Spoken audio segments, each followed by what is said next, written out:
Hey y'all, I'm Nina the Taurus, and if you made it this far, welcome.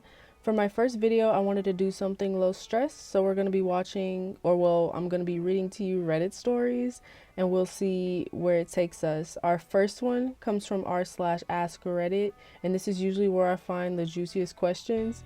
The main challenge is going to be finding something that's like appropriate for YouTube, so let's get into it. Okay, so I thought the first question that popped up was by user Stop It You Hipsters, and the question was, what's your worst relationship story? And I was like, okay, this gotta be juicy, like I'm gonna find some good stories. Y'all, the answers are so depressing. Like I'm gonna put a few clips in of the short answers before I read the long ones, but it's damn, like I can't even. You can pause and read these short ones if you want to, but I'm gonna go get on with the longer story and then we'll move on to some other questions. Okay, so our longer post is by a person named Sir Weasel, and they say, met an American girl in the UK. She was staying with her grandparents and spending time in the UK as a break in her studies. Things were going great, then she went back to the US with a plan to come back to UK. After she left, I found out some things and the symptoms of the clap kicking. To explain, in my 20s, I hung around with 3 distinct groups which didn't interact with each other. I was the only common ground and they hated each other. Over a period of a month, I had members of each group ask when I broke up with her. It turned out she had been seen several times cheating on me by different people. To be clear, these witnesses would never work together to fabricate such a story. So she cheated on me with roughly 10 blokes and gave me an STD. So I write her off as an error in judgment. End of story, right? Then 6 months later, she comes back to the UK, fully expecting the relationship to keep going. I confront her and she admits to some of it. I ended at that point.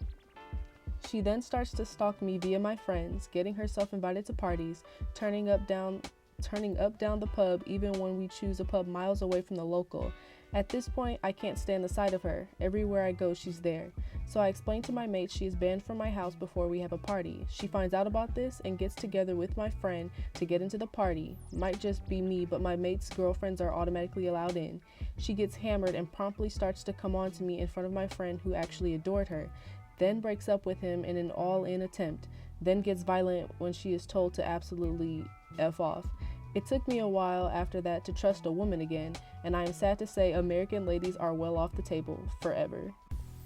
Okay, so I have to put my little commentary in. I feel like, yeah, it was a terrible situation. She's a stalker. But if you know this woman gave you an STD, why would you let your best friend or one of your friends date her? I don't know the full backstory, but I would have been like, hey, she gave me an STD. I would not trust her. She cheated on me with 10 guys. And then, if she became a stalker, I would have easily called somebody, because that's just not it. I'm sorry. Okay, so this is a different question asked by user Boomers Doomers, and they said, what was the worst thing you did when angry? And I've seen a lot of good comments in here, so I'm gonna read these to you. Our next story comes from Suspicious Arcadia, and it says, I was bullied relentlessly growing up in school. There were a few mean kids, but this was the worst. A boy kept picking on me, pushing me down hallways and stairs, kicking, throwing things at me, calling me names. He even put broken glass on my stool in science, and his kind of friend heard that he had stolen some chemicals from science and had managed to convince him that he was going too far. I told teachers, but they did nothing, and it got worse. I told my mom, and she went down to the school fuming. Still nothing happened to that boy. The next day, he shoved me so hard I fell badly. I got up and fought back, and he had turned around to walk back to his friends, laughing. I ran and jumped onto his back. I'm a small 4'11" female, and he was around 5'8". I put him in a headlock and my knee in his back so he dropped to the ground. I punched him a lot in his head, shouting how does he like it and that I hated him. I'd flipped, and a crowd had gathered because the shy girl who was always bullied was fighting back. My friend got in close after what only felt like 1 second and said, okay, he's down, he's blue, you have to let him go now. As soon as she said that he was blue, I released him and flopped back. His friends picked him up and he ran out of the school building crying. My friend picked me up in a hug. He also bullied her badly for being overweight. And we just sat there on the floor. Teachers had seen and just waited for me to stop crying, hadn't realized that I was, and took me to the office and called my mom. When my mom arrived to pick me up, she brought ice cream and took me to the lake to feed the ducks. She told the head teacher that this is what happens when they don't do anything about bullying and said she would write to the papers if I got suspended. I got 1 day in isolation, and he got suspended pending investigation. They interviewed my friends and his friends, and he ended up getting nearly expelled. Had to change classes to the other side of the school so I and the others he bullied were safe, and he had to always be in the company of a teacher. I'm not proud, but finally the bullying stopped as I stood up for myself. I was no longer depressed, stopped self-harming. I did better in classes and left school with good grades. My friends also became happier and more confident, and I made more friends, and I met a nice boy in year 11 who I am still with over a decade later. I just wanted to say that I'm glad that this story specifically had a happy ending, because I've dealt with bullying before, and I feel like at one point I could probably make this into a story time. I've dealt with bullying before, and sometimes you can't really get justice, you know? Like, I wasn't necessarily like the type who would, you know, fight their bully. Like, I would just kind of sit there and just let it happen. And I was glad when I finally graduated and went on to high school. But yeah, that story really resonated with me. So yeah, let's on to the next story, I guess. Okay, so I was gonna say their username, but it's a little difficult to pronounce, so I'm just gonna get right into the story. I was in a Walmart during Halloween season, checking out the one aisle. A Spanish-speaking couple with a toddler were in the same aisle looking at a costume. The toddler was so cute and kept carrying various items to the parents. The mother raised her voice and said something to the child, violently snatching the item from them and throwing it back onto a shelf. I was in shock since I have a history of abuse throughout my childhood. I felt all those familiar feelings creeping in, but I kept control. After what seemed like an eternity, but was in reality a minute or two, I saw the toddler walk right in front of me and grab a small trinket from the shelf. I wanted to reach out and stop them from taking it. The voice in my head told me I needed to stop them from getting yelled at again, but my body was frozen. I was 8 years old, all over again, powerless to help. The mother hurriedly rushed down the aisle, already screaming.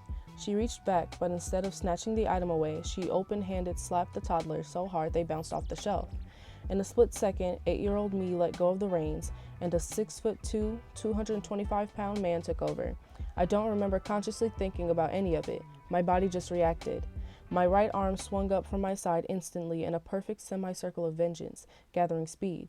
My open palm hit her square in the face with such force it caused her to bend backwards and her legs to kick out from under her. Blood poured from her nose and mouth immediately. Her boyfriend rushed towards me and suddenly stopped. I was a lot bigger than him, but I think he saw something in my eyes that scared him. She struggled to her feet and implored her man to defend her honor, but he was more or less using her as a shield. I looked at them and calmly said, "I hope you call the police. I really do. There's the security cameras all over this place. I'm happy to get arrested for slapping you. How do you feel about being arrested for child abuse?" I walked to the customer service desk, past the 50 people trying to return half bags of cereal and used shoes. I said I needed the manager right now. 15 minutes later, the police were in the building. I told them what happened and hoped they could find the couple, but they just didn't seem interested in the child's well-being. These are one of those stories that I kind of wish had more of a happy ending, or at least gave us more insight to what happened after. I did look, and at this time I didn't really see anything or any clarification. Like, usually they put an edit and, you know, they give you more information.